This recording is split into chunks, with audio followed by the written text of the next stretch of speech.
दोस्तों, नवरात्रि के शुभ अवसर पर अगर आप चाहते हैं माता रानी आपके घर पर अपना वास बना ले, तो सच्चे हृदय से कमेंट बॉक्स में लिखें, माँ आपका स्वागत है हमारे घर में।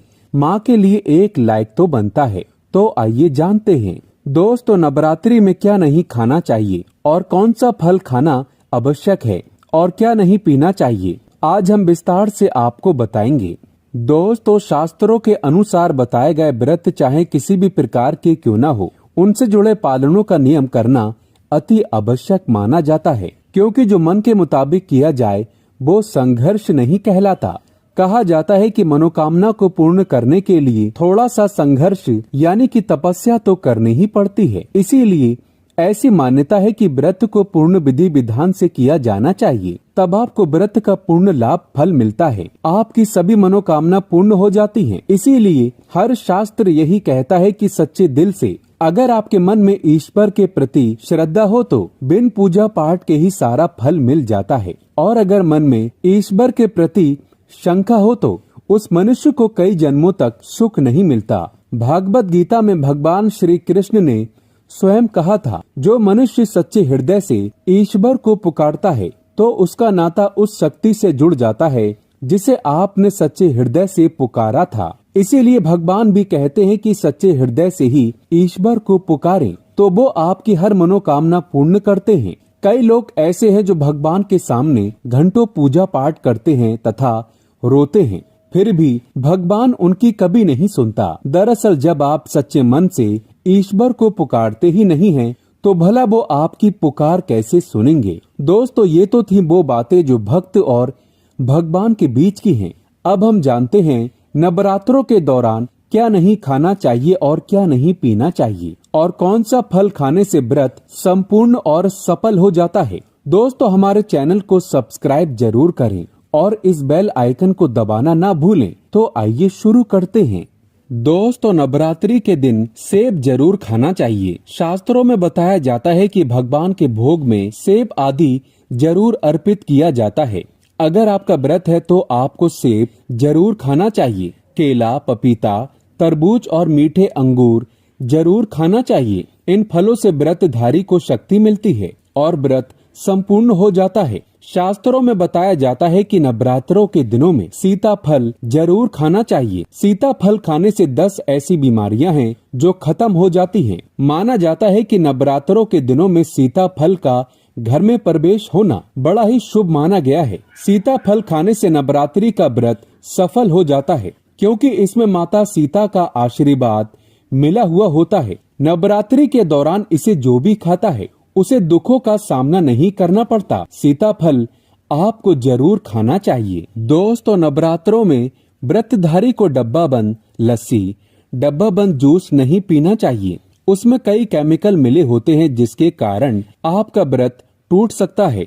जब भी आप फलों का जूस पिएं तो याद रखें उसमें नमक ना डालें, नहीं तो व्रत टूट जाएगा। साथ ही साथ जूस में बर्फ भी नहीं डालना चाहिए। फलों का सादा जूस पीने से व्रत सफल होता है। दोस्तों, नवरात्रि के दौरान सिंगाड़े का आटा या कुट्टू का आटा खाने से पहले ये देख लें कि आटा पुराना नहीं होना चाहिए, क्योंकि पुराने आटे में कीड़े वगैरह पड़ जाते हैं जिसके कारण आपका व्रत टूट सकता है, क्योंकि ये छोटे छोटे कीड़े हमें दिखाई नहीं देते और आपके मुंह तक पहुंच जाते हैं। ऐसा आटा खाना मतलब कीड़े मकोड़ों का मांस खाने के बराबर माना गया है। दोस्तों, नवरात्रि के दौरान आप शाम के समय खाने में दही ले सकते हैं, आलू वगैरह खा सकते हैं, साबूदाने की टिक्कियां बनाकर खा सकते हैं, साबूदाने के और आलू के पापड़ भी खा सकते हैं। कई सब्जियां तो ऐसी हैं जो नवरात्रि के दौरान भोजन में शामिल कर सकते हैं। इससे आपको एनर्जी मिलेगी और व्रत सफल हो जाएगा। नवरात्रि के दौरान आप दूध पी सकते हैं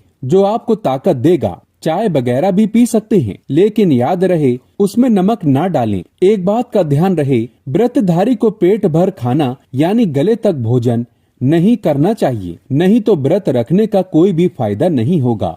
थोड़ा थोड़ा खा सकते हैं। दोस्तों, नवरात्रि के 9 दिन आदि शक्ति माँ दुर्गा को समर्पित होते हैं। नवरात्रि के 9 दिन माता रानी के 9 अलग अलग स्वरूपों का पूजन किया जाता है। नवरात्रि के 9 दिनों में माता रानी को अलग अलग स्वरूप के हिसाब से अलग अलग पुष्प, अलग अलग भोग अर्पित किए जाते हैं। लेकिन क्या आप जानते हैं कुछ ऐसी वस्तु हैं जिन्हें नवरात्रि के दौरान भूलकर भी माता रानी को अर्पित नहीं करना चाहिए। अगर इन वस्तुओं को आप गलती से भी माता रानी को अर्पित कर देते हैं तो आपको व्रत और पूजन का पूर्ण लाभ नहीं होगा। इसीलिए माता रानी की कृपा प्राप्त करने के लिए आपको ये जानना अति आवश्यक है कि वो कौन सी ऐसी वस्तु है जो माता रानी के पूजन में भूल कर भी इस्तेमाल नहीं करना चाहिए। तो आइए माँ का जयकारा लगाते हुए वीडियो को शुरू करते हैं। दोस्तों, नंबर 1, नवरात्रि के दौरान शादीशुदा महिलाओं को सफेद कपड़े पहनकर पूजा पाठ नहीं करना चाहिए। साथ ही साथ काले कपड़े भी नहीं पहनना चाहिए। इससे पूजा व्रत आदि खंडित हो जाती है। माता की चौकी जब आप लगाएं तो उसके नीचे कागज नहीं लगाना चाहिए। माता की चौकी हमेशा लाल कपड़ा बिछाकर ही बनाना चाहिए। हमेशा याद रहे, नवरात्रों के इन 9 दिनों तक व्रतधारी को अपना आसन माँ की चौकी के आगे ही लगाना चाहिए और वहीं पर आपको सोना चाहिए। मंदिर को नवरात्रों के दौरान अकेला नहीं छोड़ा जाता, बहुत ही अशुभ माना जाता है। इससे दुर्गा माता नाराज हो जाती है और हमेशा के लिए चली जाती है। दोस्तों, नंबर 2, नारियल। हिंदू धर्म में नारियल को समृद्धि, धन, श्रद्धा और सम्मान का सूचक माना जाता है। नारियल को श्री फल भी कहा जाता है। नारियल को सुख समृद्धि में वृद्धि करने वाला माना जाता है। नारियल का हर मांगलिक कार्य में विशेष महत्व होता है। जैसे कि आप सभी जानते हैं कि माता रानी के कई मंदिरों में नारियल से बलि भी दी जाती है और माता रानी के पूजन में नारियल का इस्तेमाल हम सभी करते हैं। खासकर कलश की स्थापना नारियल रखकर ही की जाती है। माता रानी के पूजन में हम नारियल इस्तेमाल करते समय कुछ गलतियां कर बैठते हैं। दोस्तों, नारियल कई प्रकार के होते हैं। एक हरा, दूसरा सूखा जिसके अंदर पानी होता है। जिस नारियल के अंदर पानी होता है, माता रानी के पूजन में सदैव पानी वाला और जटा वाला नारियल ही इस्तेमाल करें। नारियल का पूर्ण होना चाहिए।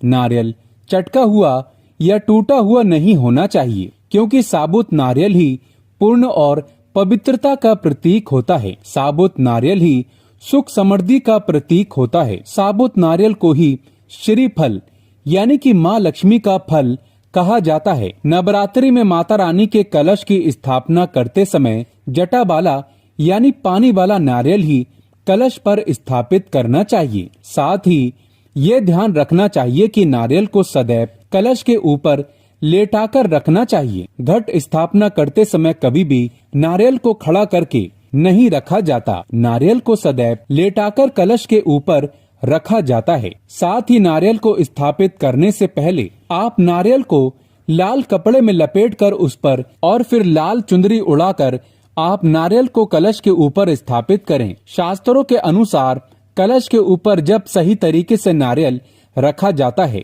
और सही प्रकार का नारियल रखा जाता है, तभी ही व्रत और पूजन का पूर्ण फल प्राप्त होता है। ये भी ध्यान रहे कि महिलाएं माता रानी को नारियल अर्पित तो कर सकती हैं, लेकिन कभी भी माता रानी के सामने नारियल को भूल कर भी ना तोड़ें, क्योंकि नारियल बीज रूप होता है और स्त्रियां बीज रूप से ही शिशु को जन्म देती हैं। इसीलिए कभी भी महिलाओं को नारियल नहीं तोड़ना चाहिए। दोस्तों, नंबर 3, लौंग।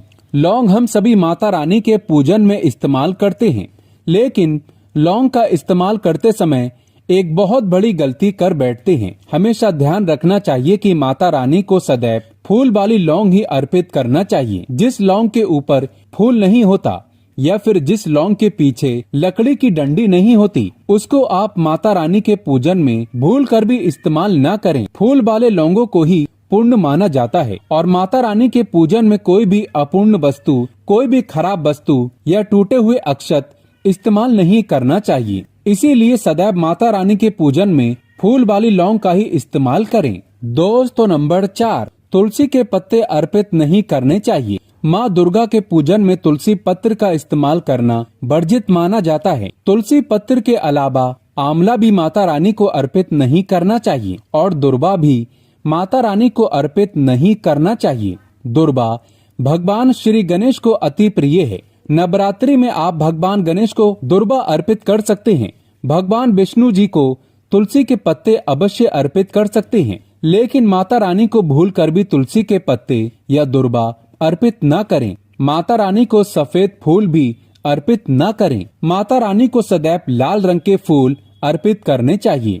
लाल रंग के फूल माता रानी को अति प्रिय हैं। खासकर माता को गुड़हल और कमल के फूल अति प्रिय हैं। शास्त्रों में बताया जाता है कि घर में माता रानी की 2 या 3 मूर्तियां या फोटो नहीं होने चाहिए। इस बात का भी आप विशेष ध्यान रखें कि माता रानी के पूजन में कोई भी खंडित चीज इस्तेमाल न करें। खंडित चीज जैसे कि चटका हुआ या टूटा हुआ दीपक या फिर चटका हुआ कोई बर्तन। साथ ही ये भी ध्यान रहे कि लोहे के और प्लास्टिक के बर्तन आप माता रानी के पूजन में इस्तेमाल न करें, क्योंकि प्लास्टिक के चाइनीज बर्तन हड्डियों के पाउडर से मिलकर बनते हैं। ऐसा न करें। ऐसे बर्तनों को माता रानी के पूजन से सदैव दूर रखें। माता रानी को जो पुष्प अर्पित कर रहे हैं उन्हें सूंघे नहीं। सूंघे हुए फूल या गिरे हुए फूल या फिर मुरझाए हुए फूल माता को अर्पित न करें। दोस्तों, कमेंट बॉक्स में लिखे जय माता दी। जानकारी पसंद आए तो एक लाइक तो बनता है।